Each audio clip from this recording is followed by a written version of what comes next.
Hey James, this might be a weird question, but I'm filling out the form so we can donate blood together this weekend. Do you know what blood group you are? Oh, I'm O+.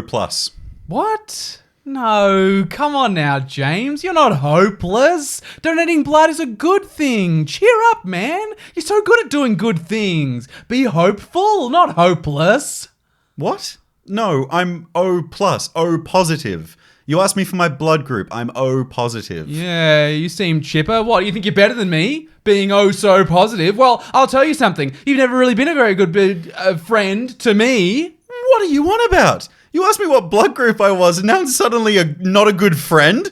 You're being really negative all of a sudden. No, I'm A positive. What?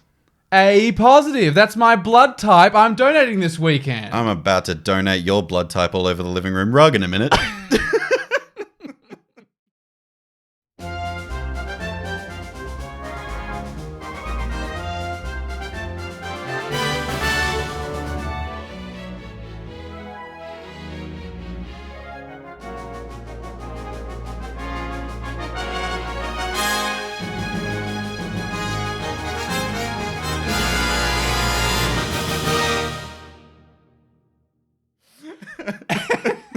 Oh, the play on words are just amazing. I love it. It's all happening in terms of the blood, that's for sure. Welcome to the Get Commanded podcast. It's the GCP brought to you by POG, Palms Off Gaming, sponsor of this podcast. We're all uniting forces to help you to have better games of Commander. I'm your host, Walt. And hello, Commander players. I'm your other host, James. Now, before we get to the transmission, usually we have a bunch of updates, but wibbly wobbly, timey-wimey, not entirely sure when this is coming out. So just consider supporting our show.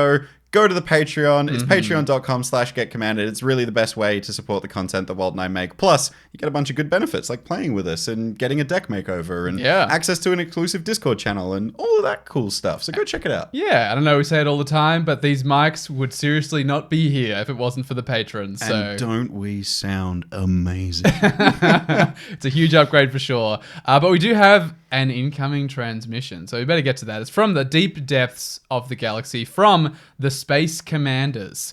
It's time to get commanded. The Commander format is popular and beloved, but not perfect. There are pitfalls and barriers and consequences associated with its ubiquity. I can see the title of this episode already. Yeah. You ready? Mm-hmm. The negative episode. The negative episode. We have had people ask for this before, being like, you and James are such bloody chipper, positive guys, A positive all the time. Oh, we're about to be oh so negative. Yes. It's true. It's not something we do very often. Well, we're generally really positive people. Yeah. And we try and see the best in A, people, and B, the game we love so much. And we do think this game is incredible, but this whole episode is what Walt and I think is probably the worst things about the format at large. Yeah. I think the Space Commanders put it in really interestingly. They said pitfalls, barriers, and consequences. I think we should use that as a bit of a framework for this episode and kind of look at those three things. Yep. But look, just to clear everything up, there are plenty of things wrong about this format. And I think this is going to cause a lot of discussion, especially in our Discord if you've not joined that yet. So if you have any opinions on this, please talk to us. Yeah.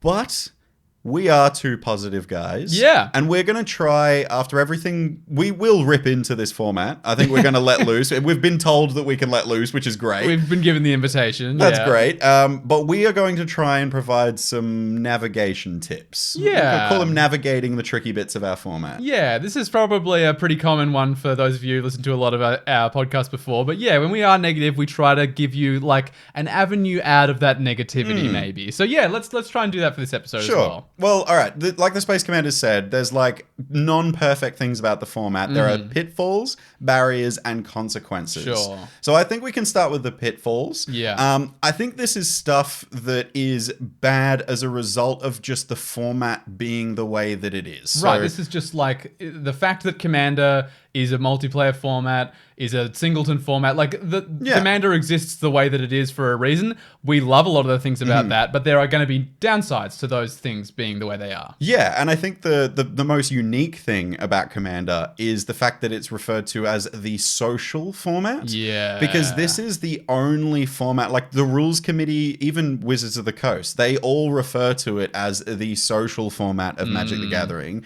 I think it's like the truest form of the gathering part of Magic, or it has been in recent years. I think it's probably the reason it's so popular, right? Like no other format gets you around a kitchen table, arguably, like Commander does, right? Like literally, there's 4 of you around a table. Like there's not really any other formats that are well played and popular that do that for you. Yeah, and it juxtaposes 1v1 really strongly, right? Yes. Like the difference between 1v1 and Commander is night and day. Like 1v1, you build your deck to be as synergistic and as strong as you possibly can. Whereas Commander, you can build your deck for fun. And the purpose of the difference between 1v1 and Commander is the purpose, right? Yeah. 1v1, you are trying to win the game. And Commander, you're trying to win the game to some extent, but you're trying to have fun. Yeah. That's like the whole point of the format is that you're trying to have fun with your friends. Like, obviously, you play Monopoly to win, but you're really trying to have a good time with your friends, right? Yeah. I think it's a one-to-one with board games in a lot of ways, Yeah. Commander. But yeah, in that same way, there are going to be downsides to us playing the game in that way, right? Like the fact that it's a social format and it relies on socializing to arguably balance some of the aspects of the format means that if that socializing doesn't go well, that's going to be a downside to our format requiring socialization. Yeah. Already, do you feel weird, like, because we're about to say the bad stuff. I feel like we've been saying, like, this is how the format is, and now we're about to do it. I feel like It's trepidatious to For sure. basically rip our format apart. But Yeah. you're so right. Like, the fact that politics is at the table and all that kind of stuff means that we end up with things like feel bads. Like, even just stuff about our format being so random and kind of luck-based. You can get mana screwed in a game. Yeah. Or like, for example, there could be a stacks piece on the board that just locks one player out of the game. And then instead of having fun with your friends, you are 1 out of 4 players at a table that is not having fun. And you get to watch 3 of your friends having fun. That is horrible. I have had that so many times, and it, like, even today, like, you know, I was playing a Commander game and I was just like, this is kind of not going well for me. I'm not doing anything. I'm just kind of locked out of this game. And I was like, but I have to sit through it. It feels like you're trapped in a prison. It can be a little bit. I mean, we talked about this before, like when we talked about the length of the games that we play. But yeah, when someone's not having fun in a Commander game, there's an aspect of, I jokingly referred to it as being held hostage. But there's like a little bit of an aspect of that. Like if you're in a 1v1 game and someone's just got you hosed, they've got all the counter spells, they've got all the answers. You just scoop and you're like, cool, we'll go game 2. Congrats, well done, you got the game, let's go game 2. But in Commander, if you scoop, there could be relevant things that happen to other players that aren't in the lead, and you could be pushing them further back or further forward. You could be effectively king-making, right? And that's a whole nother thing as well. 1v1 formats don't have that. No. You can't king-make your opponent. That's just conceding the game. King-making only exists in our format, and it is so hard to navigate socially because you end up with like grudges with friends, and like remember, these are your friends, people that you want to play with, and you're ending up in this weird, awkward social situation that otherwise wouldn't have happened if you just played Pauper. Like, I mean, and the thing with kingmaking as well is that like it's such a tricky territory because people approach the way, like we talked about Commander being about the fun. People approach that fun differently. Where like, you know, I've heard people use the sentence before, like, this won't make me win, but I'll come second. Yeah, I hate that personally. Well, me and you are on the same page with this, right? Yeah. We're not people who are consider second to place. We consider that the social aspect it's only winning and winning only. Yeah, the social contract even is basically about the fact that we're all trying to win, right? But there's people who that's not the case for, who are literally like, well, I can take down one player and that's my final blaze of glory. That's what I'm going to do. That's and fun for me. That's fun for me to have made some impact on the game in that way. But then, yes, the third player in that scenario might be like, well, now I just lose and I don't have any opportunity to do anything about potentially winning. And then in the next game, that player that got knocked out might look at their friend that knocked them out completely different game, which it's a new game. You shouldn't be holding any grudges, but because of the nature of the social format, that first swing could go to the threat player, or because you did me wrong last game, well, I'm going to swing this 6-6 at you. This is sort of entering like spite plays kind of territory, right? Which is like, Or just, I'm going to counter your commander because you did something to me earlier, but your commander isn't a threat at all. Again, this is not really something that we see in 1v1 Magic. Like, in 1v1 Magic, it's justified, even, you would say. Like, you're trying to crack back. This is the spell I lost to last game. I'm definitely going to counterspell that one. Exactly. But yeah, in Commander, when we move between games and there's not, in general, when we're playing Commander, we're not playing Tournament Commander. So there's not like a best of 3 structure going on. Like, the next game that you go to has no bearing on the one before it or the one after, except that it does because people hold, aspects of the game in their memory. And I think that it's just a human thing to do. I think that, like, naturally you feel, like scarred by it. Like the wound is still fresh and you're wanting to get back and retaliate. And that doesn't happen anywhere else but our format. No. Just because of the way the format is. Yeah, and the fact that it is the social format, and a casual format at that. Well, in terms of navigating this, because I think that we just recently, on an episode, maybe 5-6 episodes ago now, but we did speak about getting tilted. And we did have a lot of good advice in that episode about when we personally get tilted and how you can implement some strategies to help you and all that kind of stuff. And I think a lot of this does go into tilt. We talked about how the fact that, you might be unfairly targeted. Yeah. So therefore, talk to your opponent. Try and get a reason or a justification of why they did remove your permanent. That's a great episode to go listen to, but I think generally the advice for navigating the difficulties of the social format is be very Spock-like, and the needs of the many outweigh the needs of the few. Try and be very altruistic if you can. I'd say so. I think it's a focus on moving from one game to the next and leaving behind some aspect of that. And certainly the episode and what we do when we get tilted will assist with some of those skills. But it's about being reasonable with yourself and with the people around you. I think for sure. Most of the advice in that tilted episode was just go to therapy. Yeah, just life advice. Really, it was like our life advice episode disguised as Commander content. You're welcome. That's why you listen to this podcast, yes, isn't it? Really? You sat there in your car, currently driving to work, listening to us. We know why you're listening. It's Spock. You want Spock references?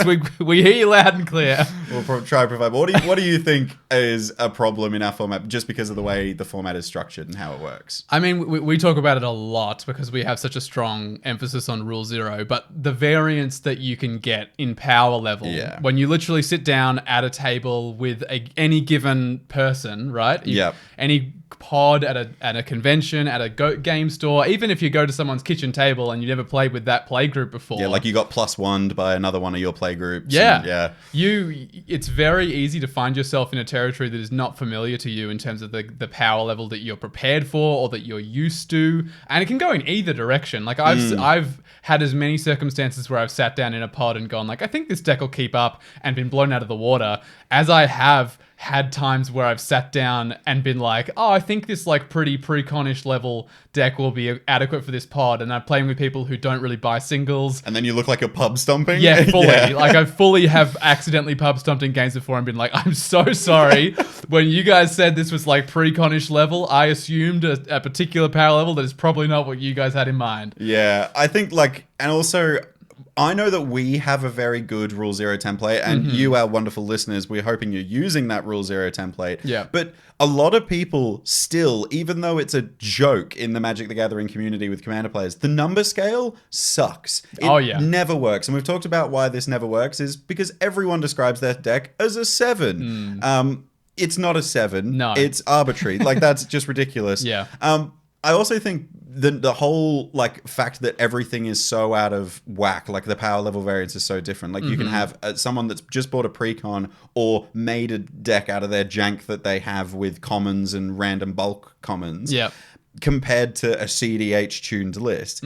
I think the fact that that's there is terrible, but also the fact that that's there means you have to have conversations even if it's what power level is your deck, it's a 7, you have to start that. And I think for some people, that can be really confronting. Yeah. Like, you know, a lot of us nerds are not socially equipped to start those challenging conversations. Definitely not. But I also think, like, there are other people, and I'm not outing anyone specifically, but some people at LGSs are just not that good at communicating the power level of their deck. Look, if we're calling people out a little bit on this episode, I want to talk about people who actively avoid describing their decks. I have met people who, not many people will admit to the fact that they don't like it, but I'm certain, based on the way some people have talked about this before, that some people I know who I play with at my LGS do not like describing their decks at all. And they say, like, oh, don't worry about it, let's just play. Yeah. If honestly, like, on this episode, happy because this is the negative episode, if you experience someone like this, call them out and walk away. Yeah. I genuinely think those people don't deserve to play the wonderful format that we do have. They're not respecting it in a way. Or, you know, if you're at a table and you think that probably some number of the people at the table are likely to want to engage in those conversations, feel free to just be like, well, I think it's pretty important to, like, me and, you know, my friend James here, that we actually describe our decks, because I've got a bunch of decks and I want to pull out the right one. Like, there's ways of sort of like roping someone into this conversation that don't say, like, you know, calling them out immediately as well. I completely agree. I think that, like, anyone that is avoiding that, or people that, like, try and do sometimes with, like, trusted play groups, I'm cool with this, like the hidden commander, and they don't tell you anything about what the deck is trying to do, and, like, they genuinely want to make it a funny joke that they're about to pub stomp you with their latest, like, they think it's funny. That is that's a terrible thing about our format. Like, if you're doing it with a trusted pod, I think that's fine, and your friends are ready to be annihilated by a new deck, that's absolutely fine. And if you are all in an agreement that that's a okay thing, that's fine. But if you're doing it to strangers or people you don't really play with or even hang out with outside of your LGS, I don't think you're a very nice person. No, you really need to go into those untrusted playgroups, and we're using trusted and untrusted here, by the way, in the way that the rules committee described trusted, untrusted. So, you know, trusted would be me and James and some friends playing at a kitchen table. Untrusted is rocking up at an LGS. Or a convention like we did at PAX. Yeah, anywhere you haven't really been before, or with players you don't normally play with. Yeah. And if you're going into untrusted pods and you're sort of pulling out a deck and being like, oh, let's just see what happens, like, don't do that. Don't do that. It's actively not what you should be doing. Please but don't. It's a downside to our format that there's no rule that prevents you from doing that. You know what I mean? Like, it's not like a judge is going to come over and DQ you for doing that. Like, well, it's a social foot. There's no DQing. No judge. It's you're trying to play for fun and you're taking the fun away from other people. Yeah. And I think that genuinely how to navigate this bit is use our Rule Zero template, firstly. We've talked about this on a bunch of different episodes, but for those that don't know, our Rule Zero template is essentially 4 questions. The first question is, how does your deck win? Which is, tell us the strategy and the kind of win condition that you're trying to set up, and maybe even pull out a few cards to show us your win con. Like, if you resolve this spell and you've got the right setup on board, you should win the game. This is my Mo'ulo companion deck. I'm trying to put a bunch of +1 counters on stuff. I might win with commander damage. Here's my overwhelming stampede in the deck.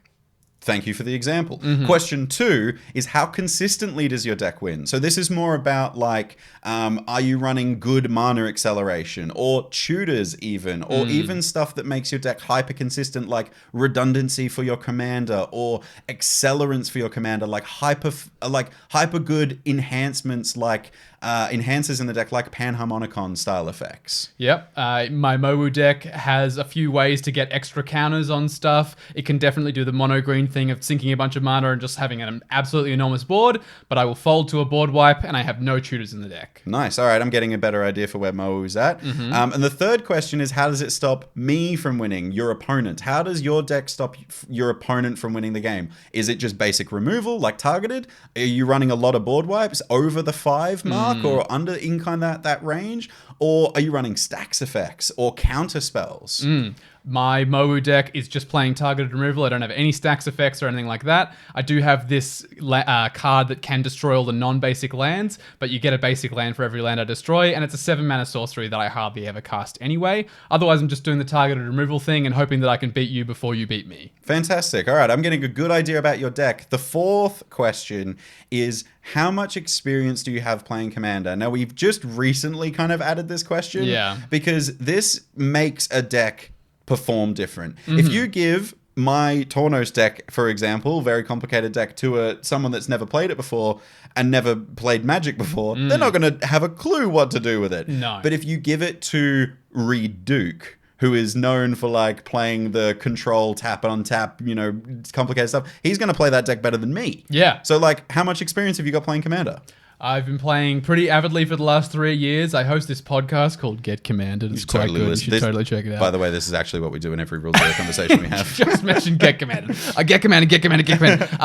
No, I've only been playing for the last 3 years, but I play very avidly. I've got many, many decks, and I play pretty much every week. So I'm about as experienced as they come. Multiple times a week as well. You're very invested in content. 100%. So there you go. Those 4 questions give you a really good insight on how your deck and you as a pilot function, and should give your opponents a way to pick the right deck to go up against. Yeah. And, you know, it's totally the case, by the way. Like, this is a great template to use when you're arriving at an LGS or any untrusted pods. It's totally cool to shortcut this with a trusted pod. Like, when me and James sit down to play together with, you know, like 2 of our friends who we play with very, very regularly, we're not going to need that 4th question of how much experience we have. They know how much experience we have. If it's a deck they already know, we might just be like, hey, I might just be like, hey, it's my Mowu deck, you know, sometimes it does Voltron things, it mostly has plus on cans and stuff. I fold to a board wipe. And I'm like, oh yeah, I've played that deck once or twice. I'll get out this deck. It's a similar power. Yeah, that might be enough. But, you know, it's good to have the template so you know where to cut back from when you are in those trusted play groups. And I reckon,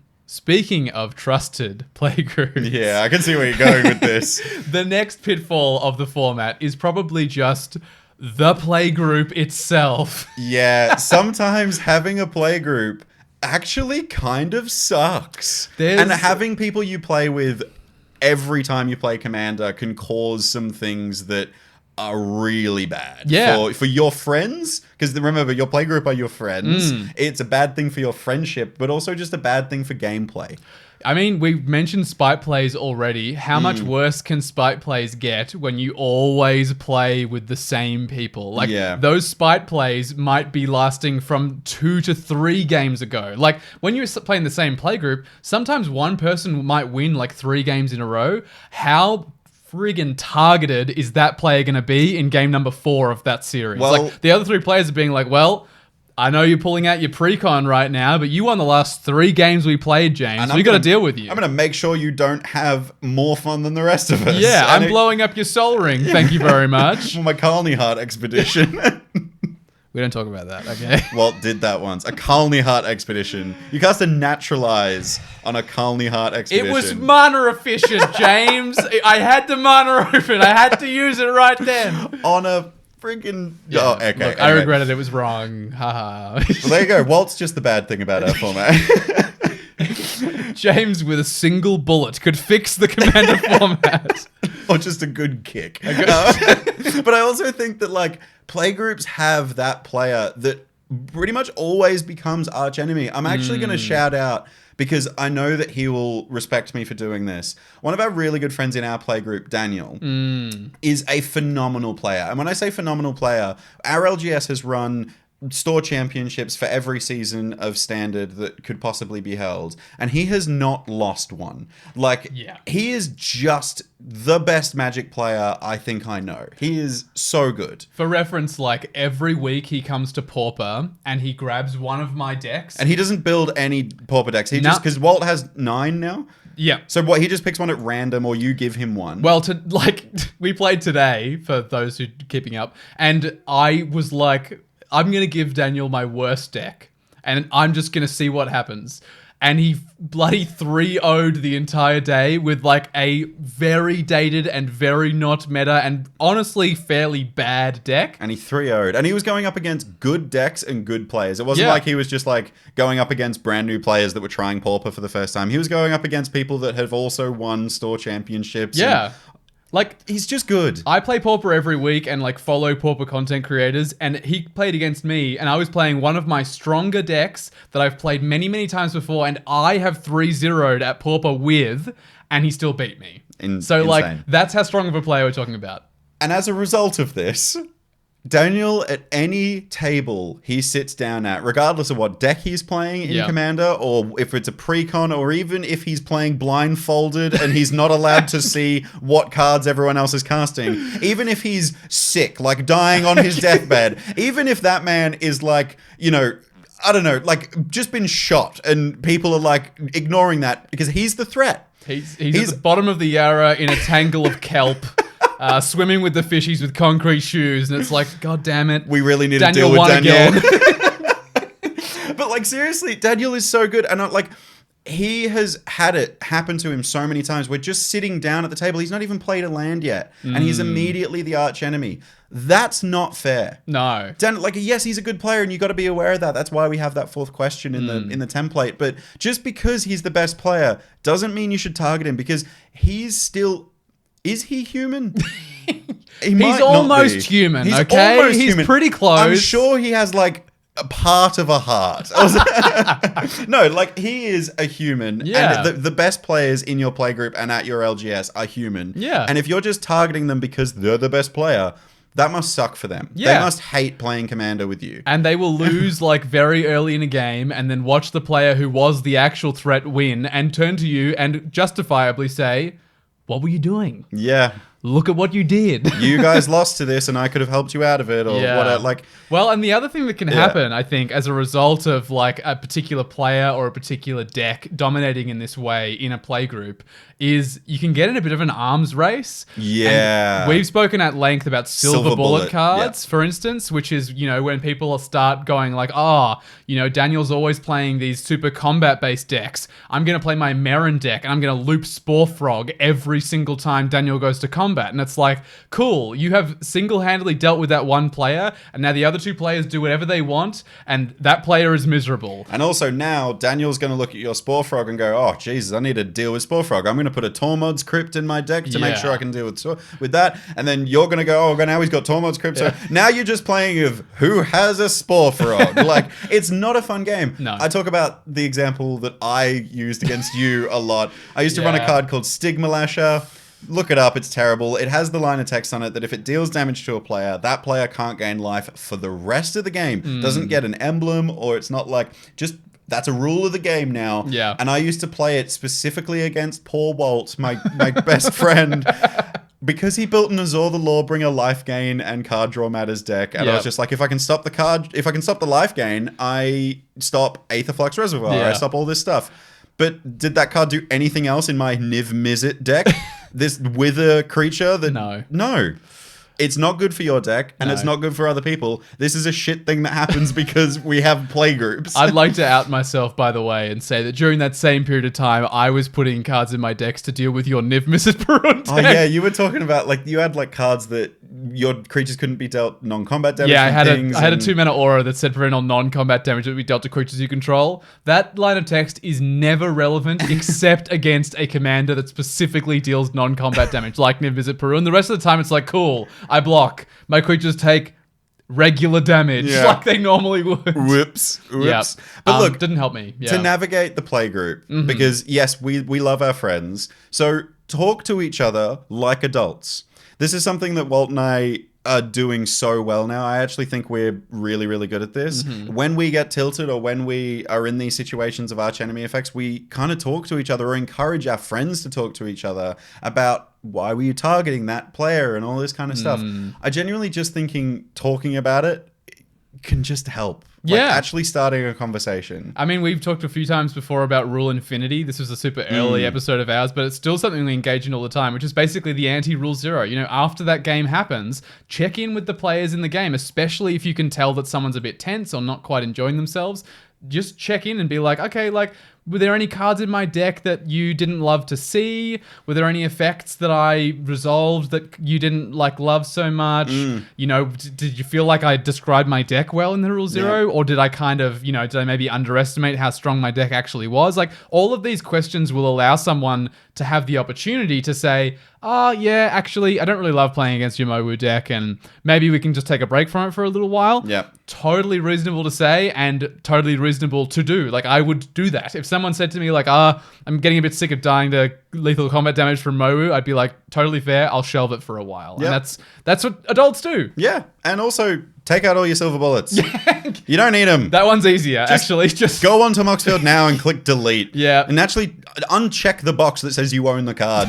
Trade it. Take it away. And of course, as always, when we're talking about the silver bullet cards, we're not talking about CDH. In CDH, stacks pieces are expected and normal and good and healthy for the format. Yes. But you should run Grafdigger's Cage. You should run Cursed Totem in decks that can. You definitely should. But that's CDH. That's CDH. In casual, you do not want to be gaming your playgroup in this way. Win through, targeted removal and just outplaying and that kind of thing, like everybody else does. 100%. And look, lastly, before we take a break that might not cost us a lot of money, I think there's a bit of a result of Commander being an eternal format, firstly, and also having the largest collection of cards, and the fact that it's the most brew friendly format on the planet. A lot of formats like Modern, you can learn most of the decks you'll ever encounter because all of them are the same because they're proven to work. Yeah, or there'll be variations on the top decks. Like the quote off meta brew will still have the same 16 staples, cards that every other deck is playing at the moment. Yeah,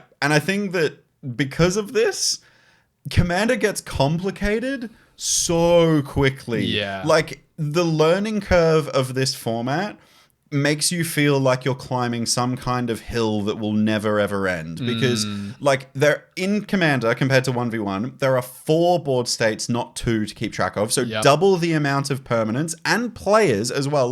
Don't forget, you have to keep track of players' graveyards, their hands, life totals, how much commander damage they've taken and from which commanders, infect. There's just so much stuff going on in our format, and all of it can happen at once.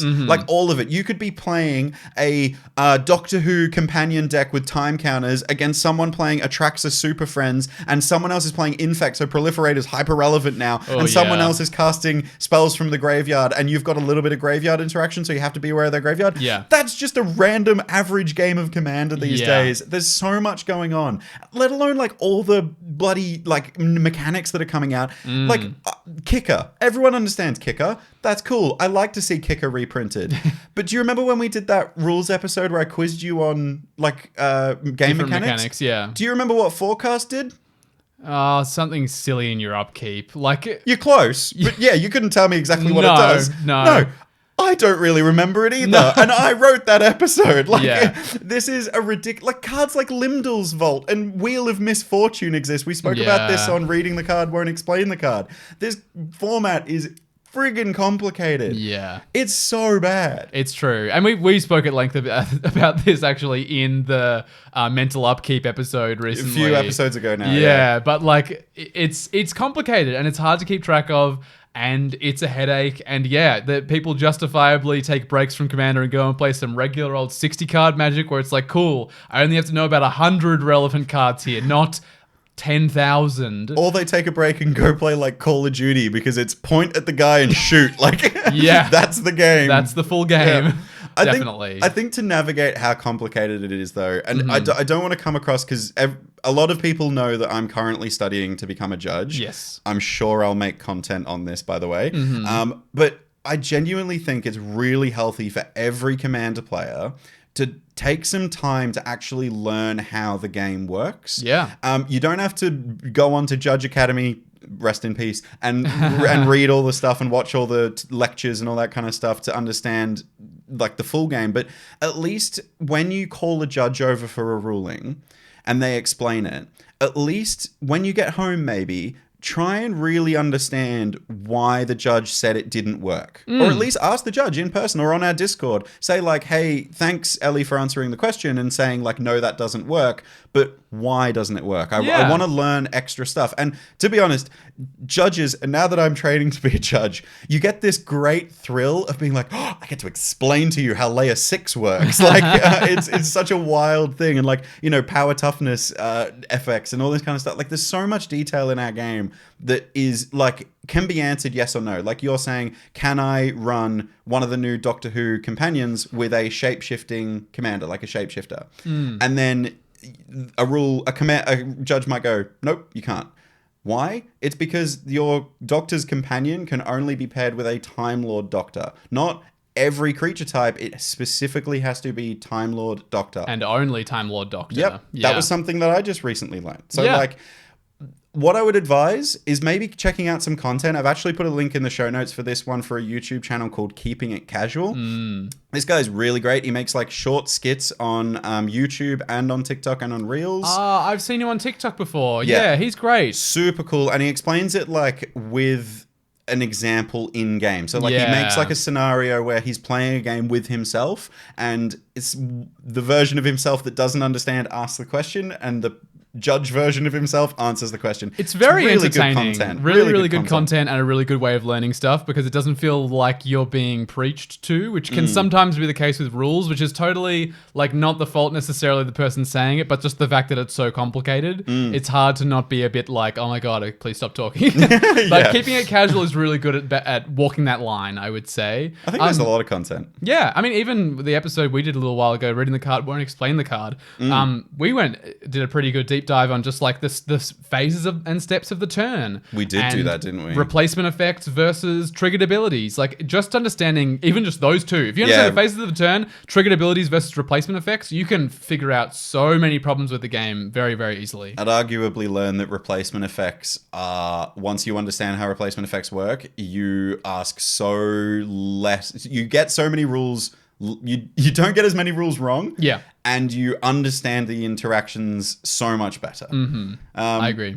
All right, we've been talking for a bit. We have. I reckon we should take a thrifty interlude. A thrifty one. A break that won't cost you much money. That's it. So we have lots to talk about, obviously, including the barriers and the consequences, I believe was the two words that the Space Commanders used, of the format being the way that it is. But before that, we're going to hear a little something about a thrifty card. And as is tradition, I will be performing a monologue. And this week, it's the Cowled Merchant with some new wares. James, would you like to read the card I'll be featuring this week? I sure would. I feel like we're going to talk about a card that's similar to this later on, but this one is like a couple of cents, so go pick it up. It's Bolt Bend. For 3 and a red, you get an instant that says this spell costs 3 generic mana less to cast if you control a creature with power 4 or greater. Change the target of a target spell or ability with a single target.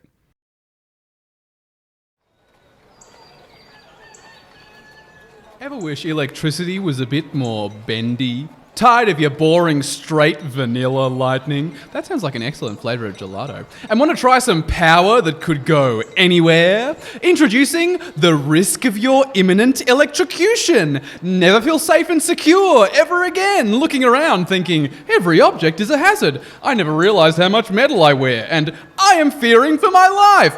It hasn't been this much fun to utilize energy since I digested a watch battery. Completely. They scanned my feces and confirmed I have extra lithium in my bloodstream, and no one knows what that will do to me or if I'll die. And the government told you lithium batteries weren't recyclable. Watch me. No. Me watch. Get budgeted.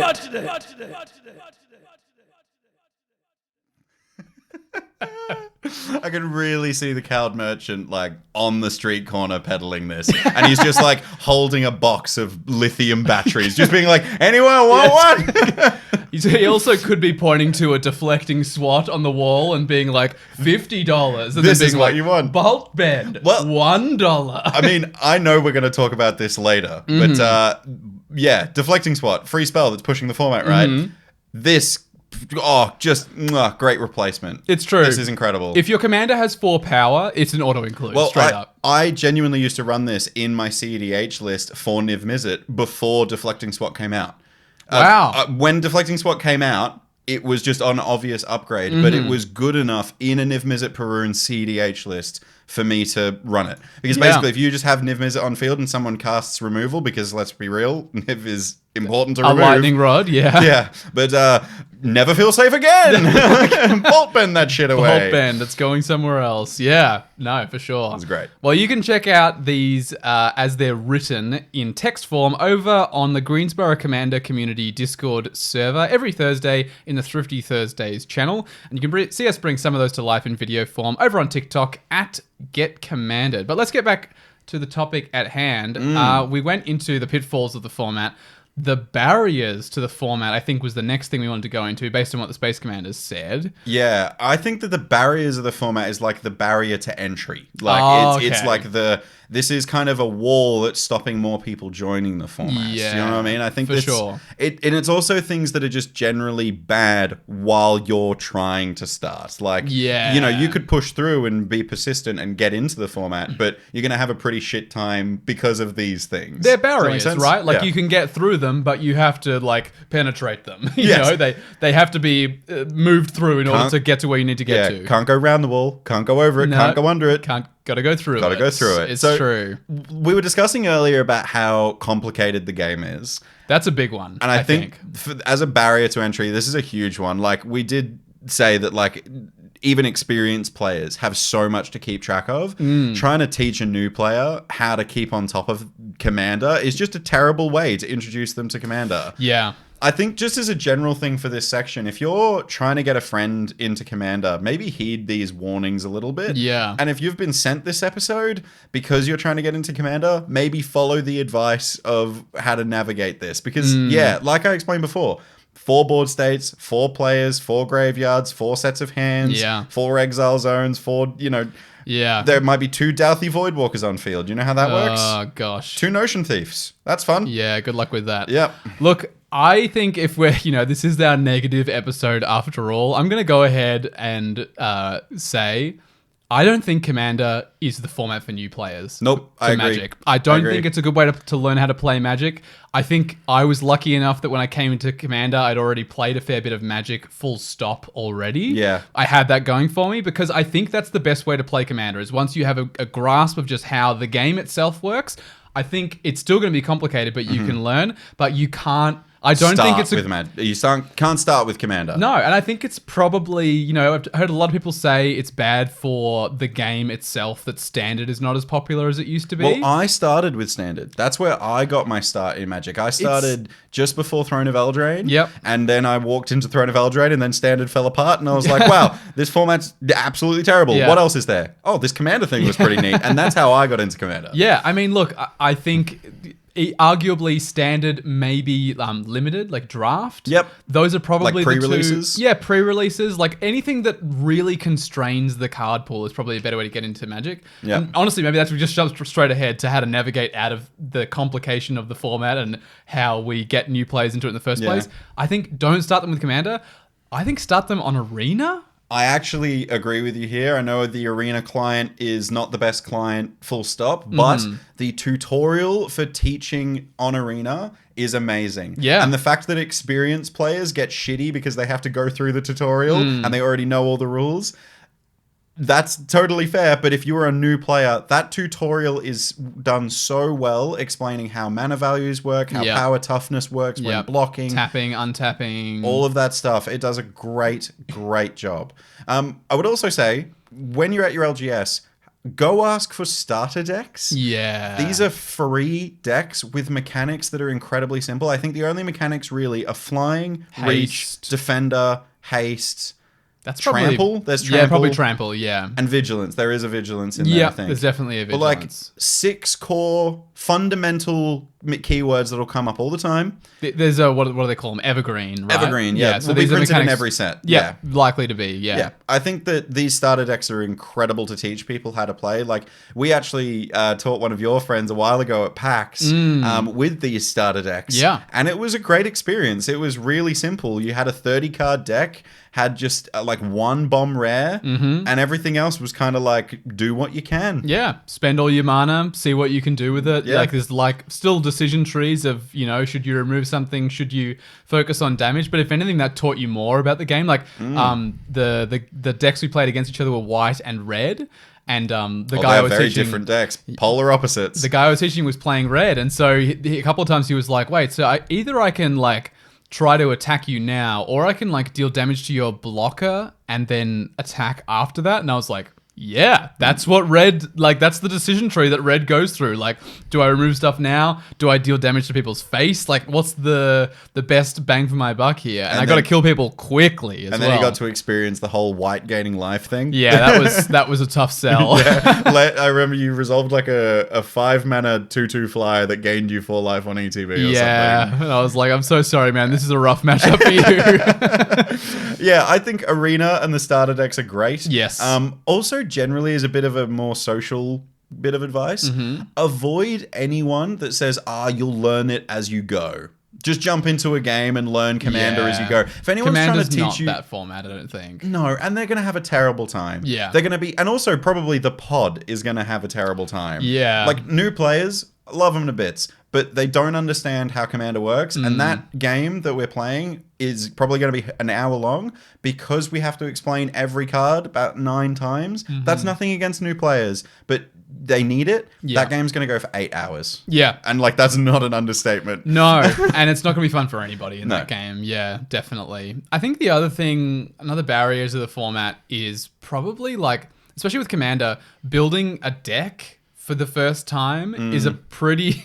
It can be kind of heartbreaking, honestly. Like, Oh, yeah. it's so common, especially when you come from precons. Like, precons are a reasonably good entry to the format, but when you then go to build your first deck, you're going to get it wrong, and you're going to be sat down in a pod and being like, this deck sucks. And I suck. And I I built suck. it. Nothing even works. Like, how do I even improve this deck? Where do I start? Like, all this kind of stuff. And I also think like when you ask, like, because yeah, obviously you want to ask the experienced players at the store, and they're probably going to pull out a card and be like, "Why are you running this?" Yeah. And they're probably going to maybe use language of like, "Oh, there's just a strictly better version of this" or something like that. That's not demeaning. It's not meant to be demeaning. No. But as a new player, hearing like I remember trying to build my first Commander deck, and I had experienced players like Daniel, for example, one of the best players at the store. He was like, "This is a bad card. You shouldn't be running this." Yeah. I tried to build a life gain deck really early on, and someone told me life gain is a trap in Commander. And I was like, but like, it's a whole mechanic. Surely you should be able to build that. And like... And also, how do you sift through? Like, some of that advice is sage advice. Some of that is not helpful. Like, life gain is a trap in Commander. What? So you're telling me there's like 30 of the most played commanders ever that are just traps? That's just like bad advice. But if you're a new player, you can't differentiate between good advice and bad advice, right? Yeah. It's just all advice to you. And also, there's like 30,000 content creators. I know, like, we're the best content creators, and we have a great deck building guide. It's and true. We've done a lot of episodes about deck building. But like, there are so many content creators that all have different templates. All are saying different stuff, and there are so many like quote exceptions to the rule of like, oh, this, you know, have 10 pieces of ramp, but if you've got a low curve, you know, you don't have to worry about as much. And then as a new player, you're like, what the fuck is a mana curve? Yeah. You know, like... And so much of the language that is used early on is not necessarily explained. Like, there's so much assumed knowledge when it comes to deck building guides. Like, even when we talk about card draw, we've had people come up to us in the store before and be like, "Oh yeah, my deck's got 12 bits of card draw in it," and then they're sort of like talking you through the card draw pieces, and you're sort of like, actually, you know, expedite that says target creature gains haste until end of turn, draw a card. That's not really what we would describe as card draw, because you're just replacing that card in your hand. This is not something that's going to draw you multiple cards over the course of a game. It's not going to refill your hand if you need it to. Like, this is not a high quality card draw piece. It's good that it draws a card. Yeah, even Quick Study, which is one card that draws you 2 cards. Yeah. It's not enough. No, often it's not as much as what you need. And so, yeah, it can be tough. Like, assuming that people can just dive in and like watch a deck building guide, and it's like, okay, you're gonna need 10 bits of ramp, and it's like, if you're new to Commander, you're like, what is ramp? What on earth is ramp? Yeah. And even like the resources that are out there, like even EDH Rec or Scryfall, God, they're intimidating. Yeah. Like they look like you need a computer engineering degree to navigate the website. 100%. I think to navigate this struggle of deck building is, I would say, picking up a precon and upgrading a precon is the best way to learn how to deck build, because you learn why precons can be more powerful and why they're limited. Like when you realize, oh my god, I barely ever cast these really high CMC spells. Yeah. Maybe I should remove some of them and put in lower drops. You've learned something incredible in that moment when you're upgrading a precon. And we actually did a guide on this, like 20 episodes ago now? A while ago now, yeah. But it's a guide to upgrading any precon. Yeah. It wasn't just like a single precon. We did like, here's how to upgrade any precon you buy. Yep. These are sort of the three main steps you'll want to take. And it's basically, reducing curve, that kind of thing is going to be the best way to improve your precon. And yeah, I think precons are also good because they give you such a strong basis, right? So then like the mana base is good, the fixing is decent. Yeah. So it's a good space to build upon. And without having so much that can go wrong. Like if you just put the wrong number of lands in a deck, it's so hard to come back from that. Like you can have the perfect card draw and ramp and everything, but if you're playing 25 lands in your deck, your deck is very rarely, if ever, going to work, and you're going to be sitting around being like, oh my god, I'm a terrible deck builder. And it's like, if you start with a precon, if you're not taking lands out of your precon... yeah, that'll be a quick learning curve. Then you should be reasonably safe to make 5 to 10 swaps. Yeah, and there's like plenty of guides on like specific upgrades to precons, but definitely. Just generally also finding someone that will take the time with you, I think, is a good thing. Like someone you trust. Find the sage in the store. That Definitely. Kind of thing. But look, speaking of precons... Precons suck now too. The modern era of pre-constructed decks that are coming out, because they used to come out every like once a year. There used to be like 4 precons for Commander straight a up. year. There'd be like Commander 2017, here's the 4 decks. That's it. And now there's one for every standard set, and there's like the new Doctor Who decks, which by the way, I just played the Doctor Who decks today. Firstly, I'm a huge Doctor Who fan. Massive Doctor Who nerd. These decks for me were like 2 of my biggest passions colliding, and I had a great time. I loved it. Yep. I then put on my podcast hat for a second and knew that I was recording this episode tonight because I sneakily read the command before we came here. Very well done.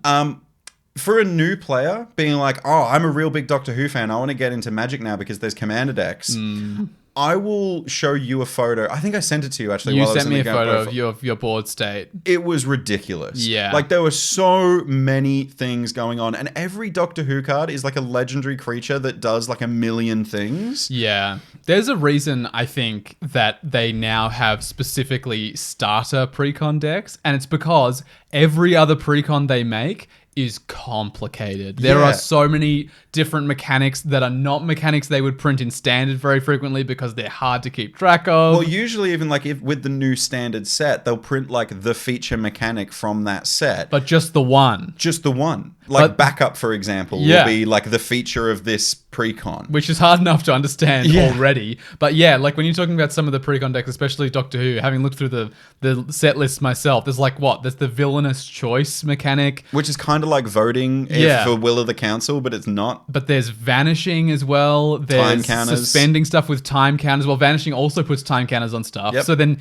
time travel is a new mechanic which lets you remove time counters or add time counters, which means you have to remember that suspended cards you want to remove counters from, vanishing cards you probably want to add counters to. There's other things that get stronger the more time counters they have on them. But your sagas use law counters, not time counters. So when you time travel, you can't speed up. But then if you proliferate, you might want to put time counters. Oh my god, like there's so much going on. It's pretty insane. The other thing that I kind of don't like about precons right now is how expensive they're getting.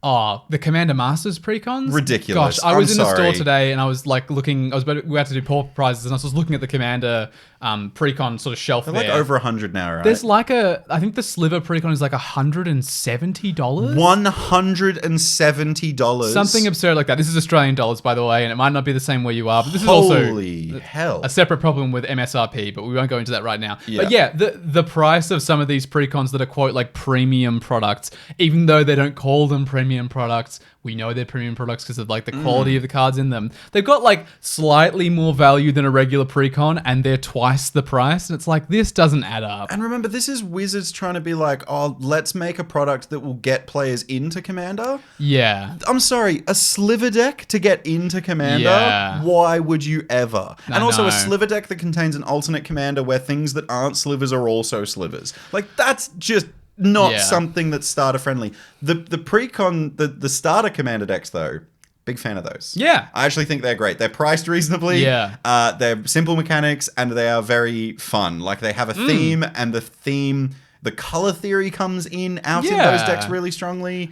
Are we in agreement that I personally would be so happy if they came out with, instead of like the Commander 2020 or Commander 2021 or whatever, they had Starter Commander for 2023. Yes.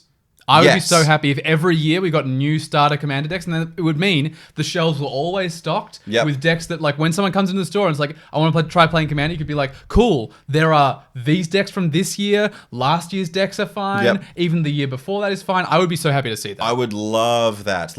And also, I think that this would be really cool. Like, in our local game store, the Greensboro Commander community, like the community that runs Commander Night, they have these precon decks sleeved up in deck boxes ready to go. Yeah. And they use it to introduce people to the format, and I love it. How about every local game store from Wizards gets all the precons with sleeves, shuffled, like maybe with magic promotional sleeves, like love your LGS, like a promo or something, and then the store can just keep them on hand, and when someone comes in being like, I want to learn Commander, they give them 4 precons and say, I'll play with you. I'll play with you. We've got these 2 guys over here. They'll jump in as well. That would be so, so good. I love that idea. I love that idea.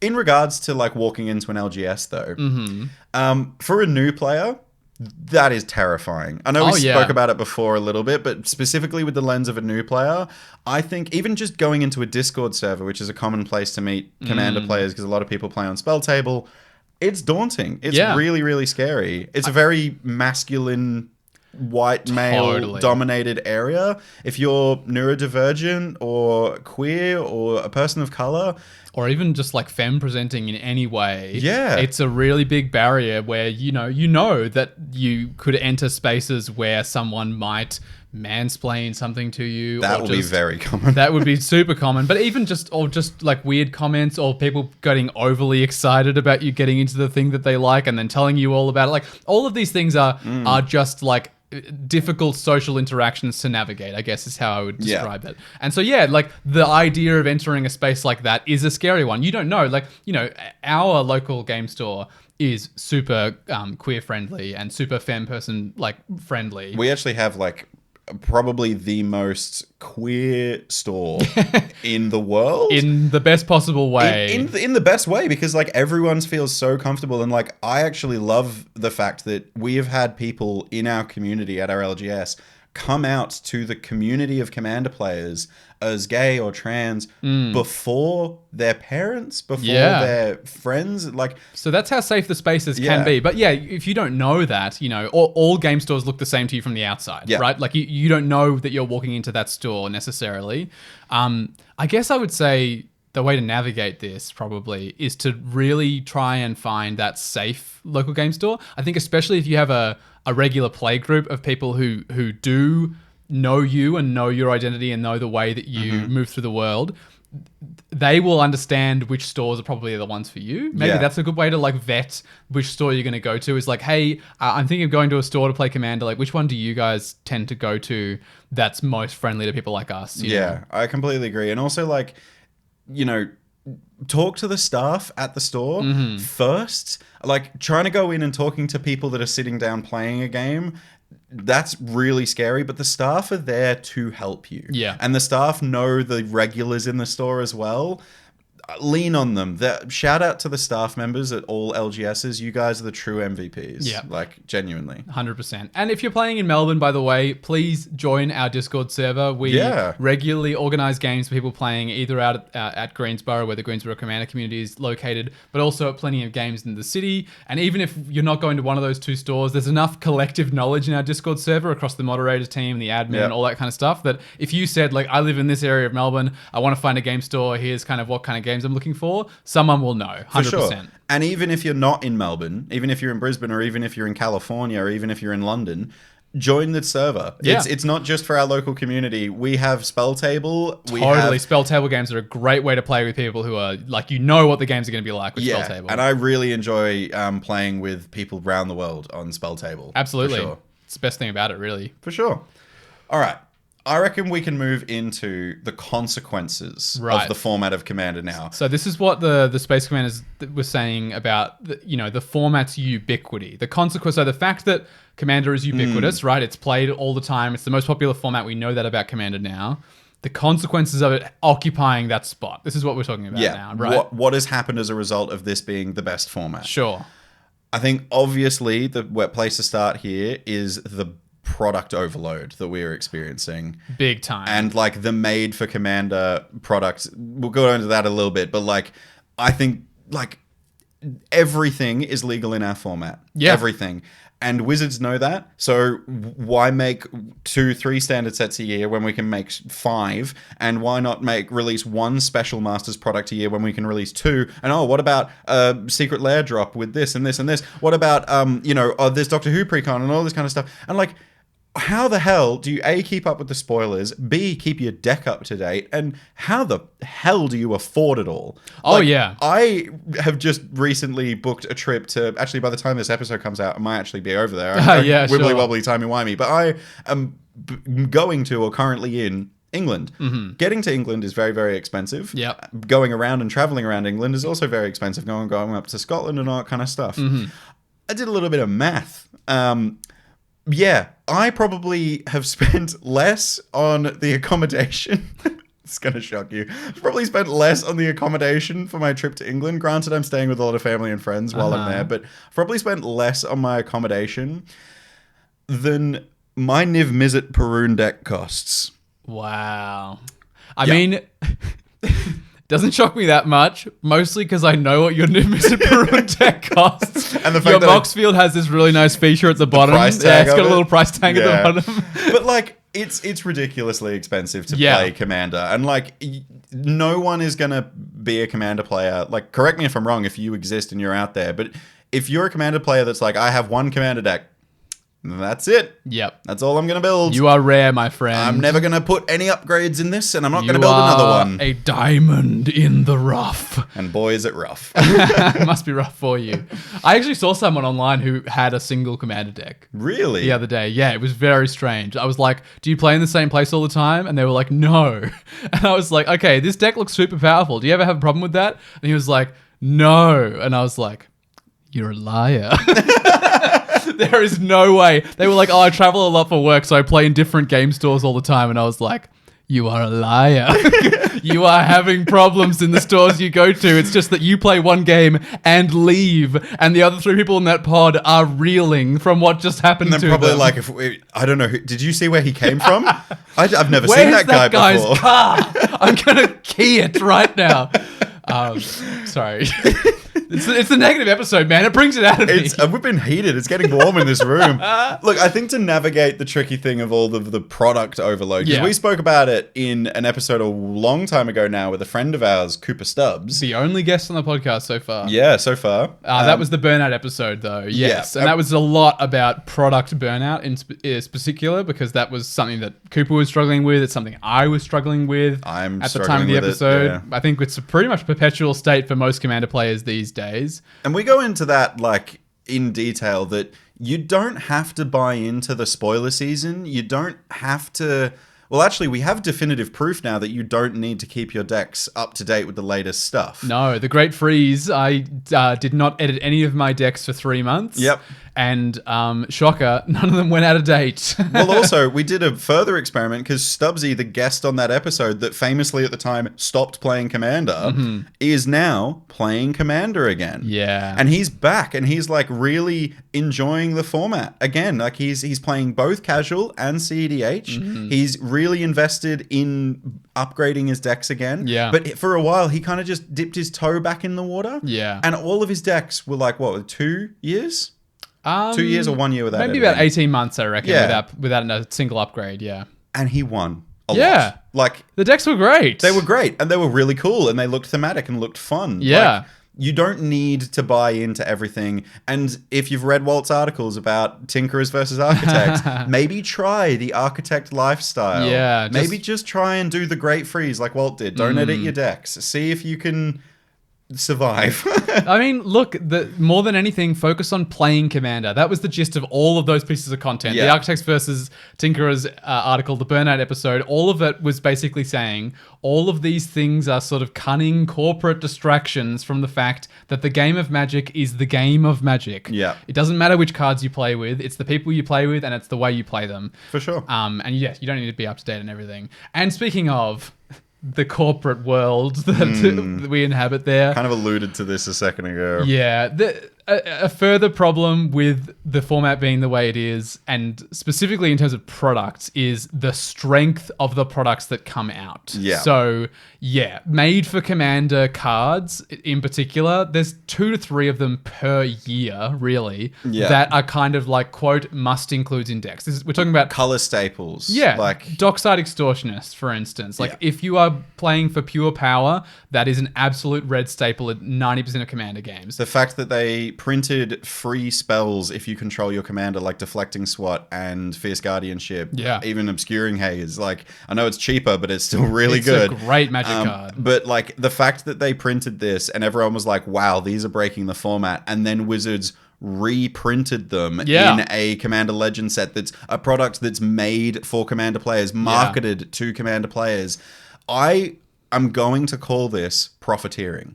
Yeah. Like, genuine, like, yeah, profiteering, if you don't know the definition of profiteering, it's making corporate action based on only making money and generally doing it with kind of questionably ethical, like, not incredibly ethical ways, like preying on the dependency of people or preying on the addiction or something like that. That's profiteering. Yeah. And I think that Wizards is engaging in profiteering, not maybe to a criminal level. Yeah.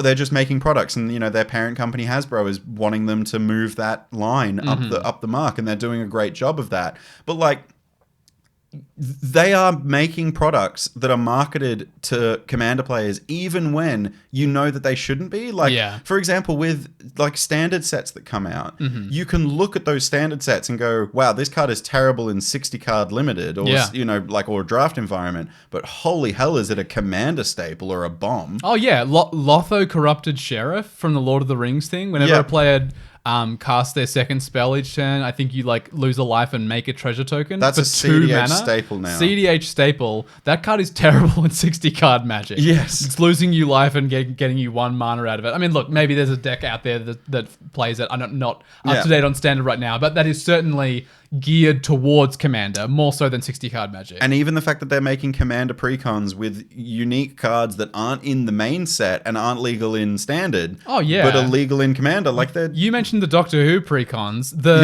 Everybody Lives card. Oh my god, for what 2 a mana, card. for 1 and a white, it's an instant. Like, creatures gain hexproof and indestructible till end of turn. Basically, it's got another line of text on it, and then it says, players can't lose the game or win the game this turn. Yep, so it's like... The ultimate answer. For 2 mana, you can answer anything. As long as it resolves, like, how are you losing that turn? It's also a scene from one of the best Doctor Who episodes ever. That's why it hurts so much, James. I know. That card is beautiful. The art is beautiful. The flavor text is great. Just this once, Rose. Everybody lives. Yeah, like, oh my god. They pushed the hell out of the power of that card. And I think, you used the word profiteering before. I don't think that's out of place. I would point to a really great anecdote I remember hearing from the Command Zone team, where they were invited to test for Commander Legends when this came out. This was a few years ago now. I remember this. So they were asked to test for Commander Legends. They played a bunch of games with the cards and then were allowed to offer feedback. They said to Wizards, we don't like Jeweled Lotus, don't print Jeweled Lotus. It's bad for our format. They could not have been any clearer on that. Josh Lee Kwai was on the Commander Advisory Group. They host the biggest Commander podcast ever. Like, these are some of the biggest names in Commander, full stop. And they said, don't print this card. Yeah. They also, by the way, did not see a single card that looked like Hull Breacher. Yes. The card that eventually got banned. Correct. And like, Hull Breacher is one of the few cards on the ban list that me and you got to play with on release and see what the format looked like after its release. And it was awful. It was a bad time to be in the format. It was a race to get Hullbreaker. If you're in a blue deck, it was who's going to get Breacher first. Yeah, Hullbreaker Horror is the new card. That's also a terribly pushed card. But like, yeah, and we saw the effect on the format and we saw the misery it caused. I feel like it's comparable to the prime time like kind of era of Commander. But specifically what I'm saying is like the fact that for one, the feedback that was offered on Jeweled Lotus was disregarded. Ignored. That's, to me, just says profit. It's a mythic rare. They wanted to sell packs with mythic rares. The fact that Hullbreacher wasn't there at all. Like, surely, to me, that so heavily implies a world where they're in R&D, they're testing all the cards, it's just about to get released, excuse me, and someone higher up goes, you need to print one more card that everyone must have in their commander decks. Another chase. There has to be at least one card that everyone will want and will need in their decks because we have to sell packs. Yeah. That's so heavily implied to me in that story that I just believe it. I just believe it now. Do you know how many Hull Breaches I have? So many. I have 7. 7? I have 7 copies of a... What is it now? Like $2? It's got to be like nothing. Because everyone wanted them. And it's also not good in any other format. I can't imagine it would be. No, I don't think... Like, I don't even Legacy think. Or something? I don't even think Legacy is doing anything opponent with draws that. Their second card, you make a treasure, and they don't draw for 3 mana with flash. It's probably not worth it. It's a shit body. It's probably like a $3 or $4 card. It's a rare from 3 years ago, but it's not going to get much higher than that. And yeah, I have 2 copies in my binder still. Yeah, I sold. Like I played a lot of Commander Legends when it came out, and I sold multiple copies of that card for a lot of money. And yeah, that's now not worth nothing. Yeah. How do you reckon we navigate profiteering? Like, I mean, it's probably similar to the advice we gave before, right? Like, you don't have to buy all these cards. You can ignore them sometimes. Like, if you see that pushed card, disregard it. I actually think there's something to say here about the fact that the cards that are being pushed and like pushing the format to the highest power, if you're enjoying them and your playgroup isn't, try CEDH. Yeah. If you're not in the CDH realm yet, that's the place that you can explore and experiment with these broken cards. 100%. Like when they get spoiled, people will be like, I'm testing this. I'm doing it. Like when Talion got spoiled, Talion is now like considered one of the best blue-black value mid-range commanders you could possibly have. Yeah. It's amazing. And Talion was like, people were running like, you know, scraps of paper in a sleeve being like, I'm running Talion. Yeah. But yeah, try CDH. I think if you're kind of engaging with it in a way that you're like positive about these pushed cards and you're hearing people be negative about them in a casual setting, CEDH is the setting for that. Go play that. It's the place to play those cards, and it's the best place. It's honestly the place where some of them shine the most. Yeah, for sure. Cards like Lotho and like Esper Sentinel are stronger in CEDH than they are in casual. Everybody Lives is probably going to be going in CEDH decks, for sure. Definitely. Just while we're talking about Everybody Lives, bit of a side tangent, because I know it's like a hot take for everyone. Universes Beyond, in general, that's probably bad, right? Or like in general bad? This is a really hard one for me because like I said, I played the Doctor Who decks today. I played a full game with the pre-constructed decks in a pod with the plane chase cards, and I had a great time. But like I said before, that is not a new player friendly thing. No. It's also not Magic. Like, I'm not going to look at K9 and be like, yes, I will give K9 fire breathing. How sad is it? Because I know you mentioned this. I want to do this because it's sad for me when this happens. When K9, you realize that K9 was probably hyper playable in your Yuriko deck. Yeah. Was that a little bit painful? A little bit, because I'm like, Yuriko for me is this like, I believe Yuriko's Dominarian, or is she from Kamigawa? I actually don't know. I'm not sure, actually. Anyway, but like she is a Magic card to me. Yeah. And like she is first and foremost in the Magic lore, regardless of if I know it or not. But like the ninjas stuff from Kamigawa to me is like, I'm on the plane of sneaky, like cyberpunk ninjas or like this ancient Japanese kind of land, and I love that about the theme of the deck. I even put like cards that aren't quite CDH or like not high powered in my Yuriko deck because the flavor of it is molto bene. But K9 is a robot dog. Yeah. I mean, you could argue that someone on Neon Dynasty's Dynasty. Kamigawa might have made a robot Yeah. dog at some point. But, like, yeah, I have the same thing, basically, where, Yeah. you know, I remember when the Warhammer 40k cards were coming out. Yeah. And some of those are super pushed. There's, like, you know, that Oh my god. aren't they Canoptech just- something that when it enters from a graveyard, you exile target non-land permanent. Wow. It's a colorless card. Like any reanimator list, even if you're not in black, wants that card in Yeah. it.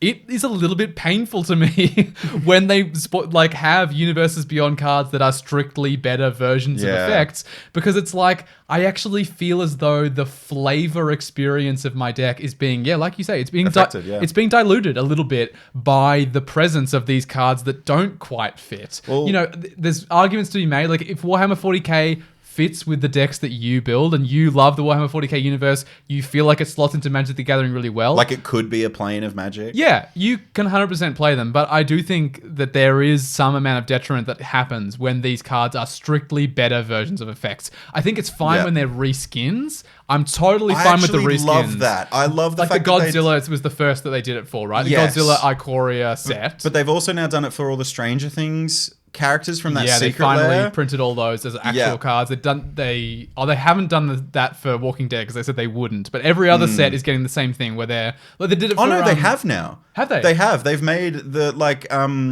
the shovel or the whatever is like now Geese's shovel. Oh, they it have totally done is. that. They Yeah. actually did do it. Yeah. Yeah. Well, and even the Street Fighter, they actually printed like Dulcim is the whatever the. Dulcim, I think, was the name of the Street Fighter guy, I think, if I'm not mistaken. But now there's can't like remember. Tadeus, I think, Yeah. is the name of the like Universes Within version of the card. I was talking about this with a friend of mine at the game store today about the universes beyond stuff and the universes within replacements, and I was like, I would love it if they did all of the Lord of the Rings a version with a universes within card and all of the Doctor Who stuff with the universes within. But like, I'm sorry, I'm never ever going to look at like the TARDIS as a Magic content card. Like I never ever will see the TARDIS and go, yep, that's a plane that Magic planeswalkers can go to. Like, wouldn't it be a weird crossover if Jace met the 10th Doctor? I think they'd get along. But it's not quite right. It's not quite right. It's interesting you say that, though, and I think this is the tough thing with Universes Beyond, is it is so personal what fits and what doesn't. Because for me, maybe it's because I'm so invested in Lord of the Rings in every way. Lord of the Rings was seamless to me with yeah, Magic. it's also high fantasy. I mean, It's to be the fair, same genre, I think. To be fair, I think Richard Garfield has been quoted on saying that like Lord of the Rings was an inspiration for like parts of Dominaria. Yeah. I can 100% believe Yeah. that. Like, and even just story beats, and I mean, the fact that goblins are a huge thing. Like, Yeah, that's Lord of the Rings. that's- yeah, right? that's true. Where so much of that comes from. But like I will say, I don't own a single Warhammer 40k card at all. I don't have one. Yeah. I Any. think I have like one, maybe one Oh, in you've total. got that Cascadey thing, don't you? Yeah, in the Cascade deck, there's the one that says whenever land is battlefield from anywhere other than your hand, you make a 3/3 spawn. That's great. It's extremely strong. Yeah. But yeah, you don't have to play them. 100%. Yeah. In fact, if we're going to have a little mini thing here about Universes Beyond and how you navigate Universes Beyond, just don't play the cards. Yeah. Don't buy the product. No. Like, it's totally fine. It doesn't have to be for you. And it's a tough sell, I think, especially from people who've been playing Magic for a long time, Yeah. where every product was kind of for every player, but Yep. it's just not the game that we play anymore. And I also think if you're going up against people that are enjoying it, don't yuck someone's yum. No. I think just let them enjoy what they're enjoying. Yeah. And like if you're versing a Doctor Who deck with your Magic deck, go kill the Doctor. Yeah. Like if you have a bit of a vendetta against the Doctor, go kill the Doctor. Use the mechanics of the game Yeah. to dismantle the things you don't enjoy. Blasphemous act his ass. All right. Now, Seems good. The last thing I want to point out, Mm-hmm. which I think is incredibly ironic, Yeah. is that the consequence of our format being so popular and being so great and having so many players Mm-hmm. is that everybody has a hot take. Everybody thinks that they are the most influential or forward-thinking commander player to exist.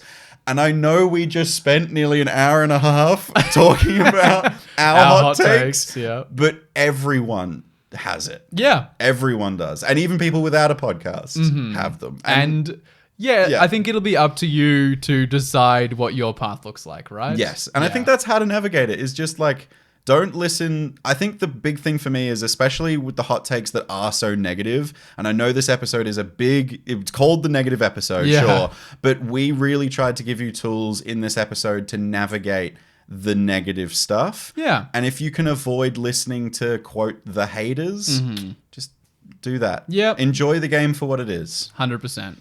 Well, our format is amazing, but that does not mean it's perfect. Nothing really is. So, the best thing you can do, or we can all do, is remember why we're playing this game in this way, the format. And it's to have fun. So, find the parts of the game you love and enjoy them. As for the stuff you don't like, don't just complain about them. Navigate yourself, your playgroup, which are your friends, through them. With this mindset, nothing can, quote, ruin our format. So, Space Commanders, command received. All right. Do we want to take a deep breath now? Yeah.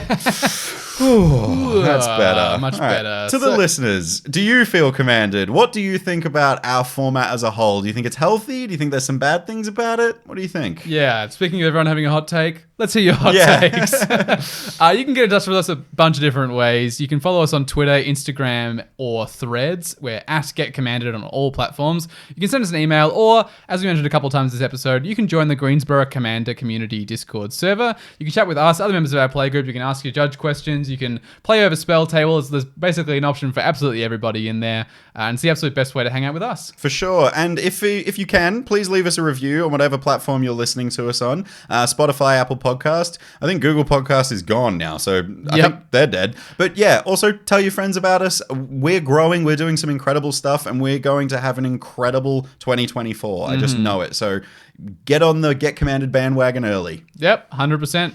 And don't forget, of course, to check out our Patreon page, which is linked in the show notes for the more ways to support our podcast directly. We'd like to thank our patrons, Stella Tam, Fuzzy, and Bottomless Potamus, and an extra special shout out to Fletcher Cutting, who supports us in the Space Commander tier. You're the best. You are the best. And once more, thanks again to Palms Off Gaming for sponsoring this podcast.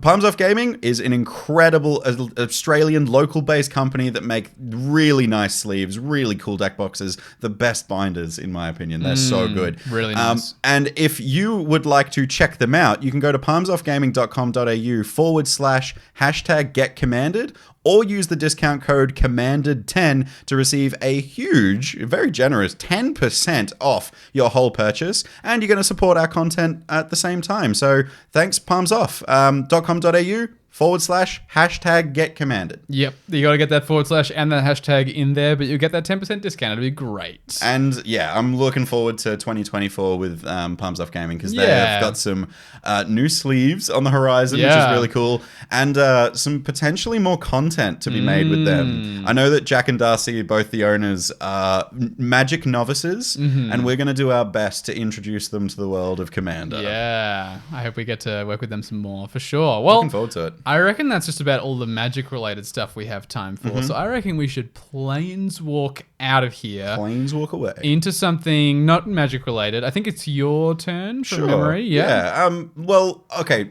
I wanted to start a planeswalk with a very exciting thing, but I just want to shout out my partner Theo as a planeswalk as a whole. But something very specifically incredibly exciting has happened for Theo in the last couple of months. Theo has started testosterone hormone replacement therapy, which is so exciting. Huge step for him. For those that don't know Theo is my partner. Theo is non-binary, they, them pronouns, and has always felt that the body that they have doesn't reflect who they are inside, and there is a lot of masculine traits that they would like to see on the outside of them, their own body, and testosterone is the route to do it. Yeah, and it is a big thing. It's huge. It's literally changing the makeup of your body. Yeah, your body chemistry. Theo's voice is gonna drop, and they're gonna get like a little more muscular. Their jawline's gonna get bigger and stronger. More facial hair. Like, it's a huge transformation. And I can't be more proud of them. Yeah. genuinely. Like I was What a in huge step. I was in the room when they got the needle, and the needle, by the way, has to go into your butt. Not into the butthole, but the juicy buttock. Yes. And for those who don't know, it does circulate to the rest of your body. So don't worry, it's not just Theo's butt that's getting the testosterone boost. Extremely jacked glutes. Only the glutes, though. Sculpted ass. And the needle that went in, trigger warning for anyone that doesn't like needles. My God, it was thick. It's a big boy. It was a big boy, and the liquid is quite viscous. Ew, very viscous thick. liquid. And it takes like a full minute and a half to do the injection. You have to do it really slowly, which Right. I didn't know. But I actually self-inject for my own medication anyway, so I wasn't nervous, but there was a little bit. Yeah, understandable. But also just generally, I wanted to shout out my partner because they're doing some incredible stuff at the moment.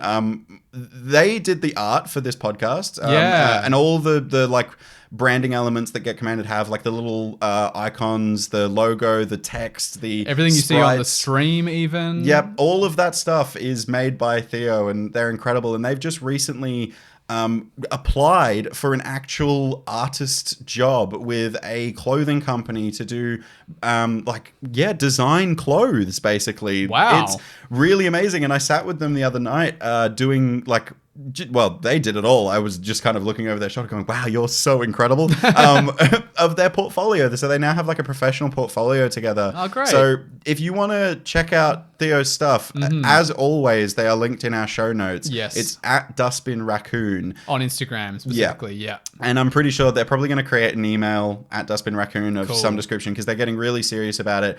They've done a bunch of commissioned work, not only for us, like we commissioned Theo very professionally. They've done some local companies around like the northeast Melbourne area. They did a gardening company, their brand work and all that kind of stuff. They've also done custom magic cards before, so that's an option as well. I've Yeah, seen so people get proxies of like Sliver Queen and Urza, Lord High Artificer and stuff. Yeah, the Urza one was dope. It was Elsa. Yeah. It was Urza. It was like Urza's face with the beard, but in Elsa's dress. And then the construct was Olaf, which I thought was really cute. I loved the detail of the buttons being like little cogs Yeah. and the carrot being metal. Yeah, the carrot. Like an automaton made of snow. Very cute. And the arms, not sticks. They're like metal robot arms. It was cool. The art is incredible, so go check them out. They've always been linked in our description, but my partner is awesome, and that's my plane walk for this week. I respect it. And huge step for Theo to be on T. Good for them. Huge. Awesome. Couldn't be more proud. Love it. Well, that's all we have time for. So we'll see you next Friday for another transmission from the Space Commanders. Goodbye, Commander players.